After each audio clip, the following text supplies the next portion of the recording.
नमस्कार, मैं हूं संजय शर्मा। आप देख रहे हैं 4 PM news network.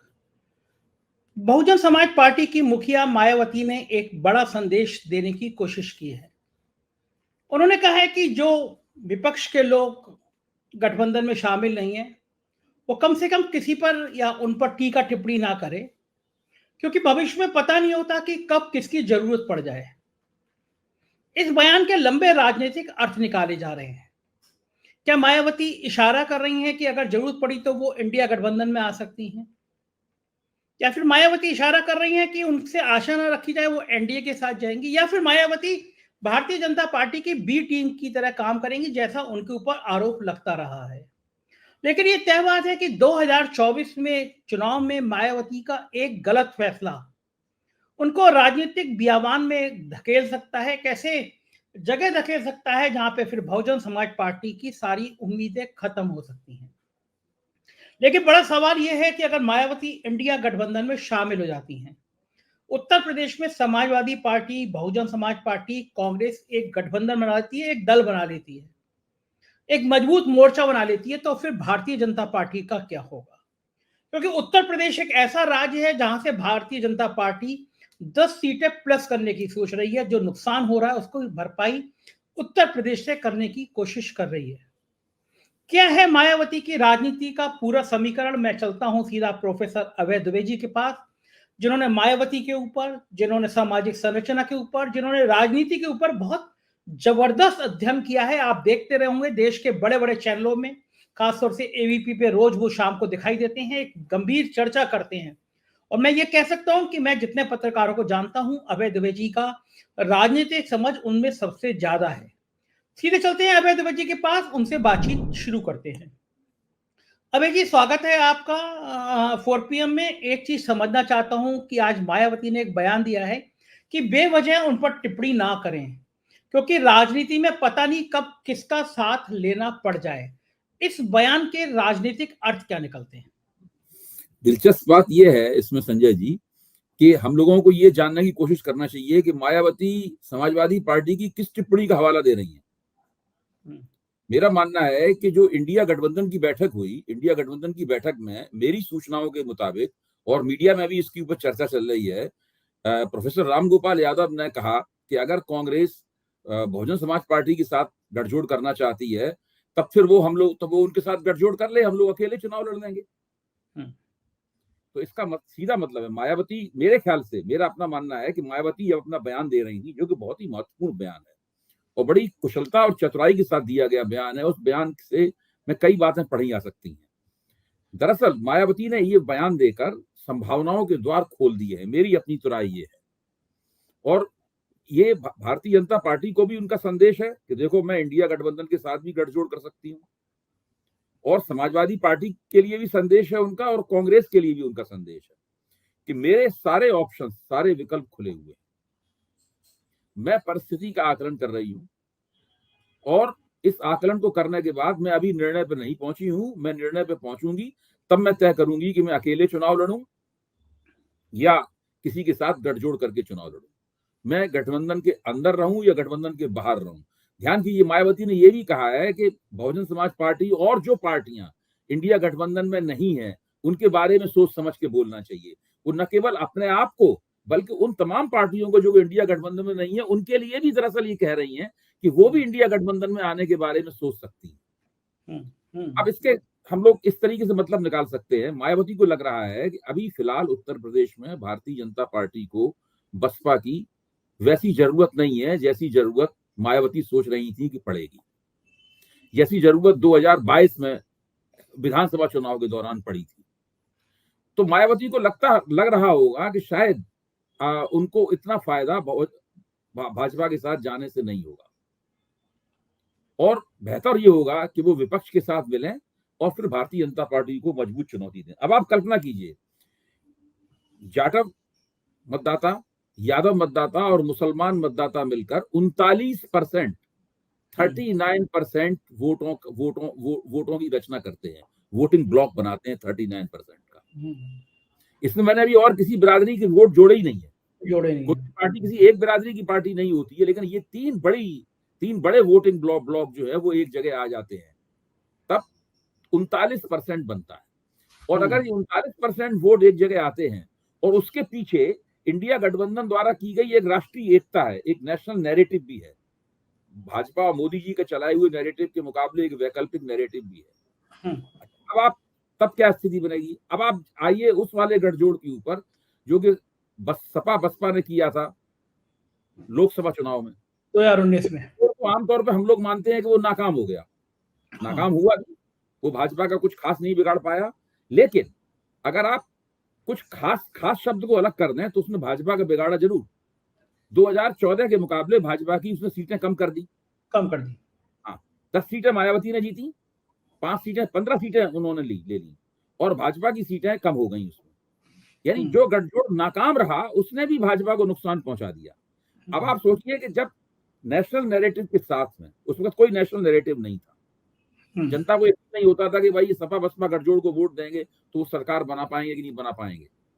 National narrative के साथ में अगर कांग्रेस, सपा और बसपा तीनों एक साथ जुड़ते हैं तो उत्तर प्रदेश उन्हीं प्रदेशों की श्रेणी में आ जाएगा जहां भाजपा को सबसे ज्यादा चुनौती का सामना करना पड़ेगा। और वो प्रदेश है बिहार, वो प्रदेश है महाराष्ट्र, और उस प्रदेश में अब आप जोड़ लीजिए उत्तर प्रदेश भी। तो ये एक ऐसी स्थिति है जिससे भारतीय जनता पार्टी बचना चाहती है। आज दोपहर भर हम लोग इस बात के ऊपर चर्चा करते रहे टीवी चैनलों पे, और जो भाजपा के समर्थक पत्रकार और समीक्षक थे उन लोगों का तो ये मानना था कि भाजपा किसी कीमत पे ये होने ही नहीं देगी, वो बहुजन समाज पार्टी को अलग से ही चुनाव लड़वाएगी और उसके लिए उसे जो करना पड़ा मायावती और बसपा की जो नस दबानी पड़ी वो वाली नस वो दबाएगी। तो भाजपा इस बात के लिए उन लोगों के मुताबिक ये कमर कस चुकी है कि किसी भी तरीके से बसपा का गठजोड़ समाजवादी पार्टी और कांग्रेस के साथ ना हो। देखिए, बसपा और कांग्रेस का केवल गठजोड़ होगा तो उससे कोई खास फर्क नहीं पड़ेगा, बात वही रहेगी। असली फर्क तो तब पड़ेगा जब ये तीनों पार्टियां जुड़े। तो ये एक संभावना पकने लगी है। बिल्कुल ठीक है। अभय जी, एक बार बताइए मुझे, जैसे आप कह रहे थे कि आज जो कुछ विश्लेषकों का कहना था कि बीजेपी होने नहीं देगी, एजेंसियों का सहारा लेगी, लेकिन ये बात तभी तक तो पूरी हो पाएगी जब चुनाव की घोषणा होने के कगार पे नहीं आ जाती। चुनाव 2 महीने बाद होंगे, तो जब चुनाव होने की घोषणा लगभग हो जाती है तो फिर एजेंसियां भी उतनी प्रभावी नहीं रहती हैं। तो क्या मायावती इस डिसीजन को तब तक टालेंगी जब तक चुनाव लगभग तय ना हो जाए कि कब होने हैं? देखिए, मैं तो ये मानता हूं संजय जी कि जो जननेता होता है, जिसके पास जनाधार होता है, वो एजेंसियों से नहीं डरता। अगर एक बार मायावती को ये यकीन हो जाए कि वो इस गठजोड़ को करके भारतीय जनता पार्टी से 25 या 30 या 35 सीटें छीन सकती हैं, तो मेरा तो मानना ये है कि वो निश्चित रूप से इस गठजोड़ में चली जाएंगी। देखिए, उन्होंने बहुत दिनों से चुनाव में कोई बड़ा चमत्कार नहीं किया है, बहुत दिनों से मायावती ने कोई अच्छी सफलता प्राप्त नहीं की है। अगर इसी तरीके से सफलताओं की बंजर भूमि उनकी राजनीति में रही तो धीरे धीरे उनका राजनीतिक ग्राफ बहुत बुरी तरीके से गिर जाएगा। भाई, चुनाव दर चुनाव आप लगातार नाकामियों का प्रदर्शन नहीं कर सकते। अंततः कुछ ना कुछ तो आपको करना ही पड़ेगा। जैसे अखिलेश यादव ने अपनी राजनीति में नई जान फूंक ली 2022 में, जो उन्होंने अच्छा प्रदर्शन किया उसके जरिए उन्होंने विपक्षी एकता का एक गुलदस्ता बनाया और साथ में मुसलमान वोटों को उसके साथ जोड़ दिया। तो अपने पिता मुलायम सिंह जी से भी ज्यादा उनको वोट प्राप्त हुआ। सीटों का कन्वर्जन उस तरह से नहीं हुआ, लेकिन हुआ। तो आज अखिलेश यादव की राजनीति चमक रही है, मायावती को भी इसी तरह चमकदार राजनीति करनी होगी। अबे जी, मैं एक चीज और पूछना चाहता हूं आपसे। मेरे अनुमान के हिसाब से मायावती इकलौती नेता है जो 24 घंटे में सबसे ज्यादा भीड़ जुटा सकती है। जी, उनके भीड़ जुटाने में कोई नेता उनका सानी नहीं है। उनकी एक कॉल पे अभी भी दलित, हजारों लाखों दलित सड़क पे आ सकते हैं। हमने देखा है जब वो रैली करती हैं तो उफान आ जाता है। दलितों की मुसलमान भी आते हैं उनकी रैली में, मुसलमान भी आते हैं, बहुत भीड़ आती है, बड़ी संख्या में लोग आते हैं। अगर मान लीजिए उनकी संलिप्तता पाई भी जाए कि उन्होंने आय से अधिक संपत्ति कमाई, उन्होंने पैसा कमाया, उन्होंने धन का गलत उपयोग किया, क्या किसी सरकार में हिम्मत है, मैं हिम्मत शब्द इस्तेमाल कर रहा हूं, क्या किसी सरकार में हिम्मत है कि मायावती को गिरफ्तार करके वो जेल में डाल दे? देखिए, हिम्मत तो बहुत है। मोदी सरकार किसी भी नेता को गिरफ्तार करके जेल में डाल सकती है, मायावती को भी? बिल्कुल, किसी को। अच्छा, मायावती मोदी सरकार चुने हुए प्रधानमंत्री को जेल में डालने के लिए ईडी का सम्मन भिजवा सकती है, और मुख्यमंत्री जो है वो दिल्ली में जनमत संग्रह करवा रहा है कि हम जेल से रह के सरकार चलाएं या ना चलाएं, अरविंद केजरीवाल, जब इस हद तक वो पहुंच सकते हैं, ये भारत के इतिहास में पहली बार होगा कि एक चुना हुआ मुख्यमंत्री जेल में जाएगा। अगर अरविंद केजरीवाल जेल जाते हैं तो हो कुछ भी सकता है। देखिए मोदी जी ने क्या किया है, मोदी जी ने लोकतंत्र को चुनावी जीत में रिड्यूस कर दिया है, चुनावी जीत में घटा दिया है। लोकतंत्र का मतलब केवल एक ही रह गया है कि चुनावी जीत, जबकि चुनावी जीत लोकतंत्र का एक महत्वपूर्ण निर्णायक पहलू होता है, लेकिन वो केवल वही नहीं होता। आज तो हालत ये है कि हर चीज को जो है, हर रणनीति चुनावी जीत के लिए है। लोकतंत्र की क्वालिटी क्या है, लोकतंत्र में विपक्ष की क्या हैसियत होनी चाहिए, ये भी लोकतंत्र की क्वालिटी में शामिल है। इन सब चीजों को पूरी तरीके से नजरअंदाज कर दिया गया है। तो चुनावी जीत हासिल करने के लिए वो निश्चित रूप से मायावती के पीछे ईडी, इनकम टैक्स और इन तमाम एजेंसियों को लगा सकते हैं, उनको नोटिस भिजवाए जा सकते हैं, उनको ईडी के दफ्तर में तलब किया जा सकता है, और इस बात का पूरा खतरा होगा कि जिस दिन मायावती तलब किया जाए और वो जाए तो उनको वहीं बैठा लिया जाए। ये मायावती का यही डर है जो बीजेपी के हाथों में कमान रहती है मायावती की। दरअसल ये डर मायावती को ही नहीं, और नेताओं को भी है, और नेता जो दबी जबान से विरोध करते हैं वहां भी उस तरह के डर है। तो फिर अखिलेश यादव कैसे खिलाफ मूव कर लेते हैं, मोर्चा संभाल लेते हैं? देखिए अखिलेश यादव, मैं बता रहा हूं ना, अगर 2022 के चुनाव में वो नतीजे नहीं मिलते जो अखिलेश यादव को मिले, जिसमें उन्हें एक बार फिर से उन्हें विश्वास हुआ कि वो उत्तर प्रदेश के वास्तव में जन नेता है। भाई इससे पहले तो अखिलेश यादव का विधानसभा चुनाव में भी खस्ता हालत थी और लोकसभा चुनाव में भी खस्ता हालत थी। भाई विधानसभा चुनाव में कितनी सीटें रह गई थी उनकी पिछले 2017 के विधानसभा चुनाव में, आपको ध्यान होगा, मुझे तो आंकड़ा याद नहीं है, मेरे ख्याल से 50 के आसपास कुछ सीटें रह गई थी। लोकसभा चुनाव में भी उनकी हालत खस्ता थी। भाई जब उन्होंने एक नई जमीन देखा जाए तो 2022 के चुनाव ने अखिलेश यादव की राजनीति को एक नया जीवन दिया, एक नया संस्कार हुआ है उनका। आप सोचिए अगर फिर से उनकी 50 सीटें रह जाती 2022 के चुनाव में, तो आज सोचिए आज वो किस तरह की राजनीति कर रहे होते। आज वो विश्वास के साथ खड़े हो कह सकते हैं कि हम उत्तर प्रदेश में पिछड़े वर्ग के वास्तविक नेता हैं, हम उत्तर प्रदेश के अल्पसंख्यकों के वास्तविक नेता हैं। उन्हें तो केवल एक तीसरा कोण चाहिए।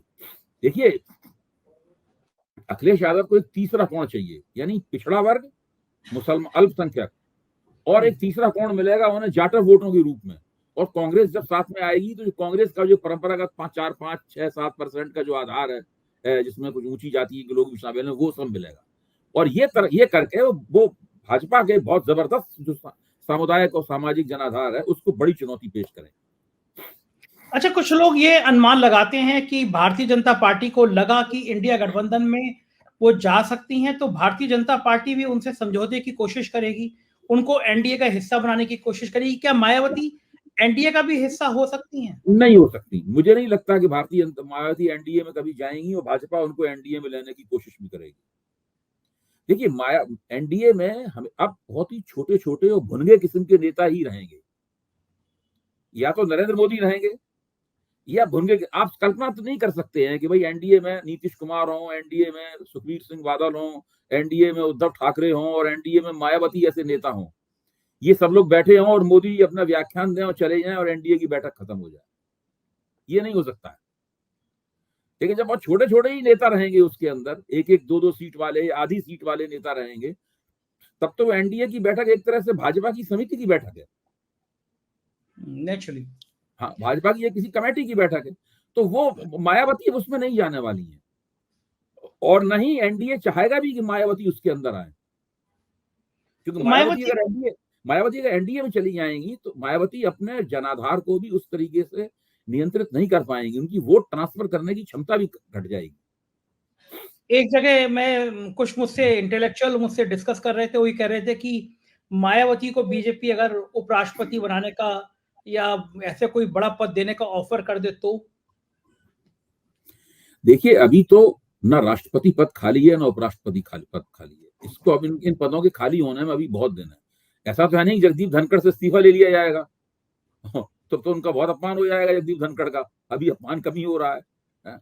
ऐसा तो नहीं है कि द्रौपदी मुर्मू से इस्तीफा ले लिया जाएगा।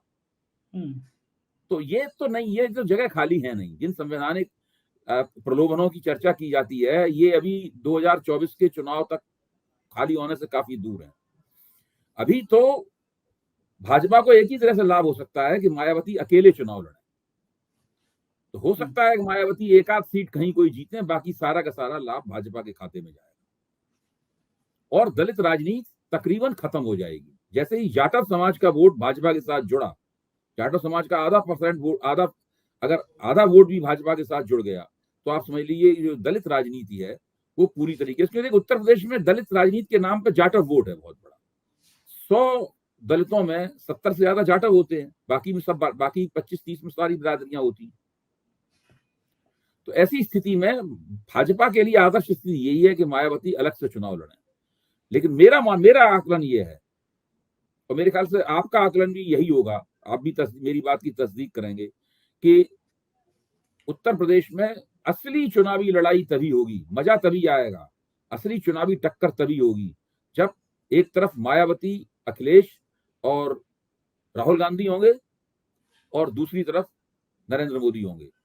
तब उत्तर प्रदेश में असली टक्कर होगी, तब पता चलेगा कौन कितना पानी में है।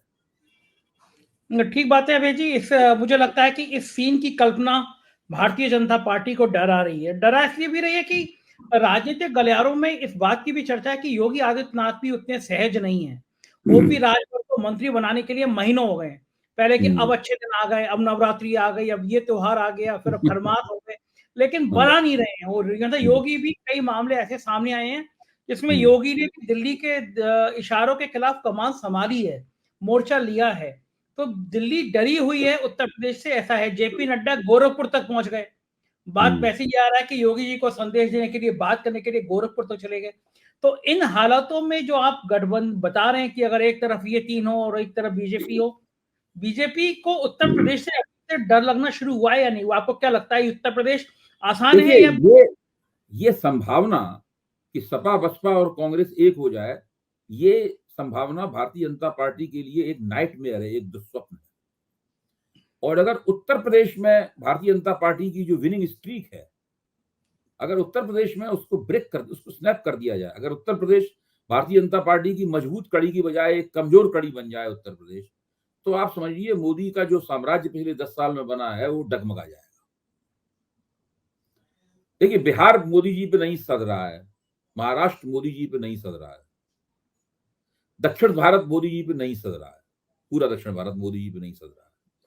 मणिपुर की घटना उत्तर पूर्व में किस प्रकार से प्रभावित करेगी, एक बार तो देख ही लिया।